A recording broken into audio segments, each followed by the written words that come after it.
Welcome back, Mistakes listeners. This is Dave, and you know what that means. It's Parenting Mistakes time. This would be episode 22. This week we watched a show called Richie Rich. You could find Richie Rich on Netflix. It's an exclusive show right there. Todd and I were actually, surprised at what we found with this particular show. The show is recorded on September 8, 2015.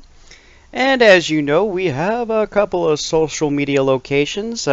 Twitter at Parent Mistakes, and also Facebook at Parenting Mistakes. So sit back, relax, and enjoy the show.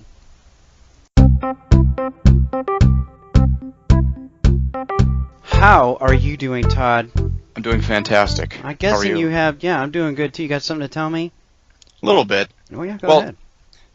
Usually we, on these podcasts, we'll talk about some of our parenting dilemmas, things happening around the house, that sort of thing.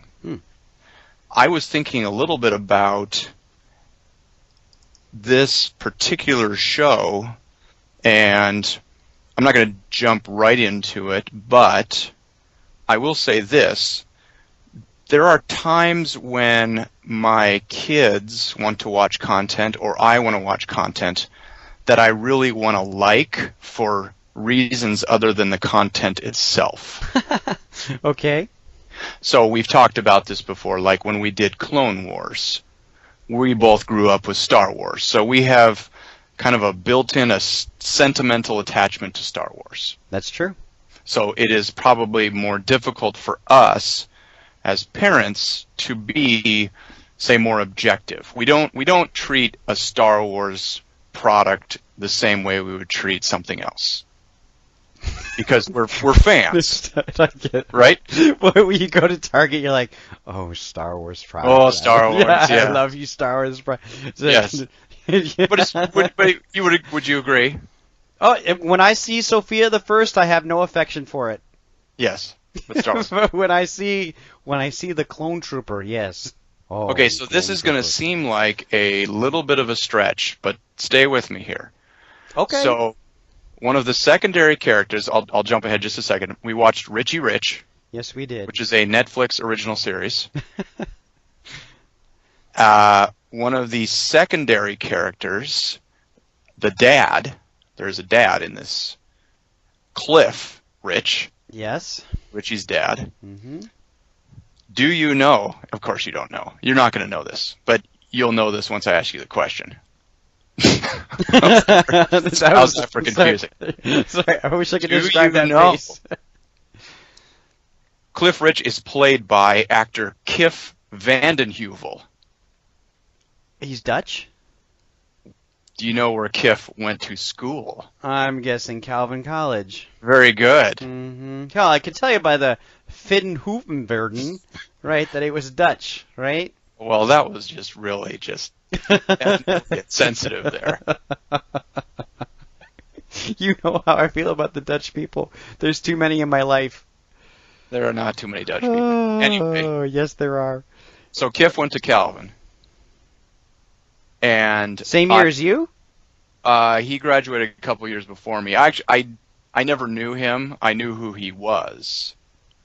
And I saw his name over the years. He's actually done a bunch of stuff. He's done a bunch of voiceovers. He's played a few, characters, movies, TVs, that sort of thing. Yeah. So anyway. when you go to Target and see the Kif doll, you have a little bit more of affection for it. Okay, well, I get it. I was thinking about that, and again, coming all the way back to this, I was thinking about this because when I was looking up information on this, when I saw the character names and I saw the actors playing it, I went, Kif. I'm like, I know. Oh, yeah. Kif Vandenheusen. So because I love my alma mater. Sure. And because I root for the alums that graduate from there, I sort of started out in a place, before I watched this, of wanting to like this show. Yes. Because you've got sort of a vested interest. It's like when you watch, anything that you have a friend or a family member in. Again, as I said, I didn't know this guy. I knew who he was, but kind of rooting for it. You're right. It's not much of a stretch. I totally get what you're saying. And that's always interesting, again, as a parent, and again, I can connect that back to sort of our sort of Star Wars fanship, as it were. Well, to talk about Girl Meets World, it's the same kind of thing I had going for it. I like Boy Meets World. I wanted good things for Girl Meets World. I expected a lot of it. You know what I'm saying? Correct. So, that said, shall we jump into this? So here's what I liked about Richie Rich. I'll go straight to the point. Should I explain to people what it is first? Sorry. Okay, does it need much explaining? I don't know. See, this is Richie Rich has been with us for quite some time. It has. So, and you and I probably also did. You watch the cartoon in the 80s? I read the comic book. Okay. So, and the comic book and the cartoon were very one and the same. So I remember watching the cartoon on Saturday mornings. Mm-hmm.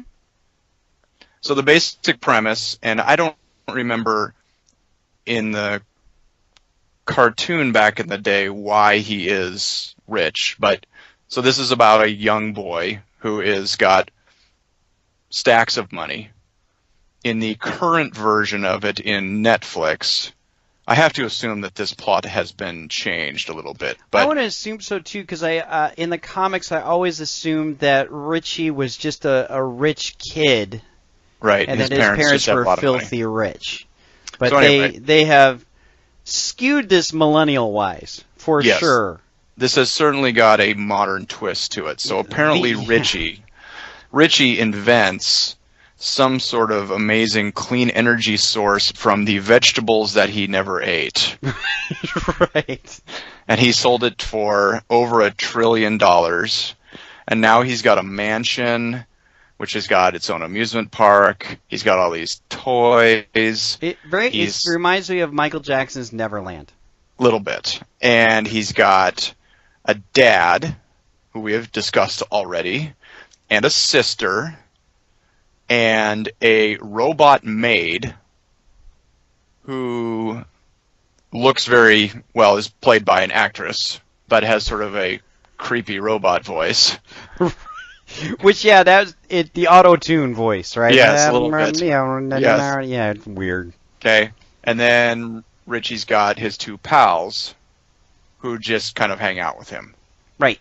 So the basic plot of the show is that this guy is fabulously rich, and he has the means to just kind of live I guess you'd say, the stereotypical childhood fantasy of total freedom and unlimited social options. Yeah, and let me, just to help the audience out a little bit too, the two roles that play opposite Richie is literally, one of them is the stuffy accountant kid, who is basically keeping track of all of Richie's money, and he's a cheapskate. But then he has, on the other spectrum, another kid who actually spends money for him. Yes. She does all of his shopping, but she does more than that. She's basically there to spend money. So because suddenly you have these two polar opposites, right? You basically give Richie some balance. They're actually, in my opinion, I'm not trying to give this show too much depth, but they are an extension of who he is, right? He's both of those characters, and he is swayed by both. It's almost like they put the good angel on one shoulder and the devil on the other shoulder, right? For Richie to always kind of counter. So it's like a writer's given, right? We've always got these two characters that are going to pull Richie in two different directions. Well, and the primary focus of the plot, as much as it's about a kid just sort of doing kid stuff and wanting to play around, the focal point and the constant reminder to us as the audience is, this is all about a very rich kid. Let's not forget that. Right. This is still all about a financial spectrum. And as you said, those two characters are built around a financial plot point. Yep. Not so much a character plot point. Okay, I mean, they are fair enough. They are personalities, but they're, at least in this episode, even though they were sort of, the regular subplot, they are still filling, as you said, those financial roles. Yep. For him. Yep. So these are all budget positions, basically. Yep. Did you like it? Okay. So I'll just cut to what I liked about it. It's a gimme in that they are pulling directly from what I recall the comic book was like. Every dilemma that happens for Richie throughout this episode can be pulled directly from the original content. So I guess I could say, rolling my eyes, that I appreciate that they are generating content from the original content. Now, as a kid, was I a lover of Richie Rich? In fact, I don't know anybody growing up that was like, Richie Rich is my hero. Like, right? It's funny that we say hero because the whole episode is based on them becoming superheroes. But I never met a kid that was like, Richie Rich is like my Spider-Man or my Superman. I wish I could be Richie Rich.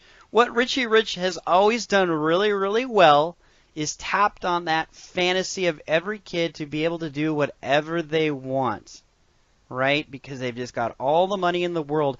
And in this particular world, Richie has invented the product, right? And so it's literally all of Richie's money. It's not his mother's, it's not his father's, it's not his sister's. It really is Richie's gig, all the way. Yes.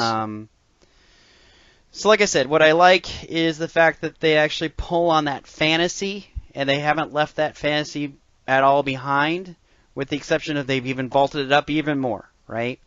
And of course, there's the classic sight gags of, I've got a real problem here because I don't know if I should take the yacht, the helicopter, or the heli yacht. Right. I've never even heard of the heli yacht, but there you go. There you go. We always start off with me saying, what did you like? That's kind of what I like. What did you like? It was sort of fun. I will say the writing is pretty good. I felt like the jokes, they were a notch up from, say, what we see on the Disney Channel. Mm-hmm. Yeah, I would agree. Now, there's always a question that we have when we watch this type of content, or I mean, kids' content just in general. I'm not sure what the target audience is. And we're sort of, again, into this brave new world where Netflix, by producing their own content, or at least buying content from places and sort of being the exclusive provider, they're still subject to certain types of ratings and that sort of thing, but they are going to change a little bit what the content is like. Now, it's not something that is, I wouldn't say it's particularly noticeable, but it does have a different flavor to it. Sure. And you had some of the same stuff that we've seen on other shows, the sarcasm back and forth between the characters. They're sort of poking fun at each other all the time, which, again, is somewhat realistic to what kids will do to each other. Mm-hmm. But at the same time, you always get into this strange area as a parent of saying, all right, do I want to continue to put my kid in front of content that perpetuates this type of behavior all the time? And here's another dynamic I like about the show. Again, it draws upon the fictional content that it's based on, but clearly, it is so over the top that it is a fantasy on no uncertain terms. There's nothing in the show that I feel like is grounded in any kind of reality. Right? So here is the ultimate kids fantasy.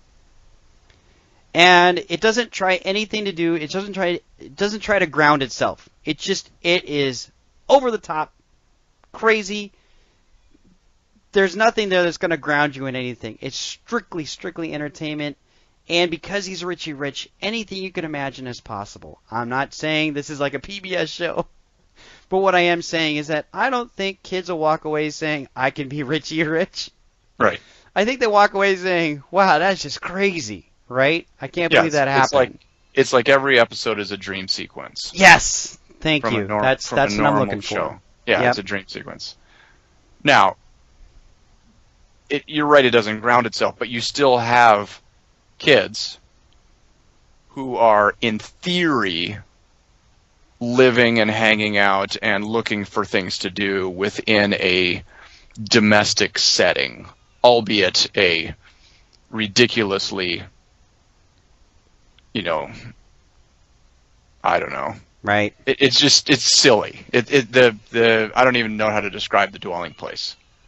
Although, Oh, it's like Neverland Ranch. That's what it's yes, like. but I will say the subplot, and as we talked about before, a lot of these shows sort of have a main plot and then a subplot. The subplot between the father and the daughter is in a setting that is, for the most part, kind of domestic, just kind of hanging out on the sofa, Yep. coming in and out of doors, dealing with strange phobias, that sort of thing. Right. I mean, we're getting right to the red flag there, which is, again, the adults. There is no adult whatsoever in this show, with the exception of the robot maid, right, who I'm not even sure what's happening there. Is she giving them the parental guidance that they need? I don't think so. She's a servant to Richie, but she looks like an adult. Obviously, Richie's dad is... I know you have a lot of affection for him,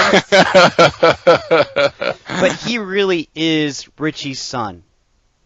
He is. He got this. Yeah. He is playing Richie's boy, because that is what's happening there. Basically, the two kids are parenting their father, and he actually, again, here's that over-the-top nature. He makes no bones about it, right? No. Yeah, I am a kid. I want to play out there with the kids. This is what I want to do.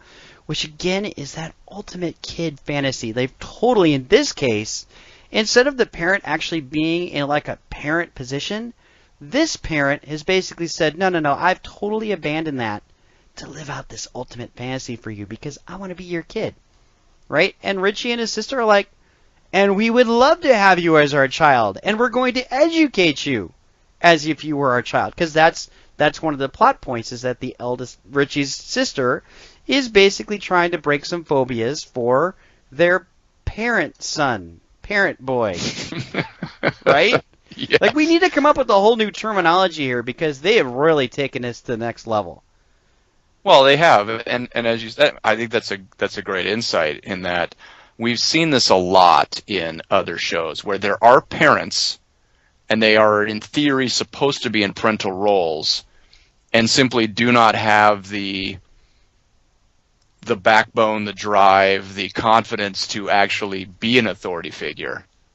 And in this show, it's like the writers didn't even bother. Oh, I know. Well, they do bother. They're like, and because to make them a parent, in other words, like okay, they're the dad, and that's where it ends. Like, we're going to give you the title of dad, but everything and again, I liked the character. The character was fun. He's a goofball. He's kind of a, he is kind of an ongoing sort of comedy sight gag. Mm-hmm. But he's almost like, he's the parent child. Yeah, but it's almost like they sort of made him like the comedy accessory guy. Like, there's always like a guy on the show that's in the plot that's always like, he's the one-liner guy. Oh yeah, totally. Yeah. And so they just said, all right, we're going to just sort of take you and we're going to build your whole character around you sort of bebopping around the house. Just sort of doing who knows what. Who knows what. Right. Well, yeah. Well, no, I tell you what he's doing. He's being parented by his children. That's what's occurring. Sure. Right. And that is so weird. But again, it's so over the top. It's almost a safety net for the show to say there's just no way that any of this could actually ever be, and it's fine for this show, right? Yeah, I would say so. Yeah, and we could get into these dilemmas again of sort of saying, at what point do shows become so much of a dream sequence that they are so far-fetched that it doesn't really matter? Like, does this show basically become fantasy or science fiction? I mean, obviously all TV is going to be fantasy on a level. But certain shows do try to at least kind of line up with everyday stuff, particularly live action shows with kids. There will be sequences where there is school and there is things at home and doing chores and meals and stuff like that. This show just sort of is like, hey, it's playtime 24/7. Right. The kids have a giant mansion and every toy at their disposal, and they can just do whatever they want at any time. And to be honest with you, that's what it was like reading the comic. That was the escape for it, right? That's what was fun about it. I can't say I was like a huge Richie Rich fan, but I can tell you that's why I read it, right? And as a kid, that's why I'd watch this show, because they're just reaching into that fantasy and taking it all the way. Well, and I think that's kind of that's the caution for parents. It is, again, relatively clean. I did find it interesting, and this is, again, nitpicking, and this is going to expose us as being sort of the more, shall we say, conservative parents that we are, but like the use of the word darn. Did you notice that? No. What I noticed was the sensual maid. I was like, what outfit is that? And then they put her in another outfit that I was like... Which is even more sensual. Yeah, I'm like, what is this kind of outfit, the tight black leather, now, cat burglar outfit. If kids are watching that, you're like, whatever, right? But as an adult, I'd be like... I didn't do a double take. I'm like, what are they dressing this woman in, right? Like, yeesh. It was a little creepy. It was. But, again... a show like that's going to go, oh, well, we can dress them however we want because it's a robot. Right. Therefore, totally. There's no real sensuality. Correct. No, I mean, yeah. This is escapist television. Yes, it is.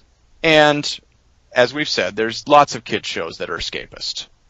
Anything that is superhero-related, anything that is faraway lands is escapist. This gives us a slight amount of, wouldn't it be interesting if your real life was this? Right. And then just takes you on a journey far away and says, okay, now that we're here, we can do whatever we want. Yeah. And I think that's what I appreciate about the show. I wish I could say that I myself was entertained. But I can see their target audience totally being entertained by this and being... I don't want to say captivated by it, but I do like the imagination in the show and how far it takes it. I mean, here's the funny thing is, we actually got quite a bit of the tone of the show. We really didn't even talk about the plot. It's not necessary. Right. Because we got what Richie Rich is about, and I'm sure I could say this, I hate it when I make the blanket statement, but I'm pretty sure every episode of Richie Rich is pretty much this dynamic and its tone, and you're totally right. It's escapist TV. Is what it is, right? And I would say it does it well. Well, if I remember the cartoon from back in the day, and I would say for this episode too, as much as he's got all these riches and unlimited possibilities, they still paint him as a reasonably down-to-earth, sort of balanced kid. Right.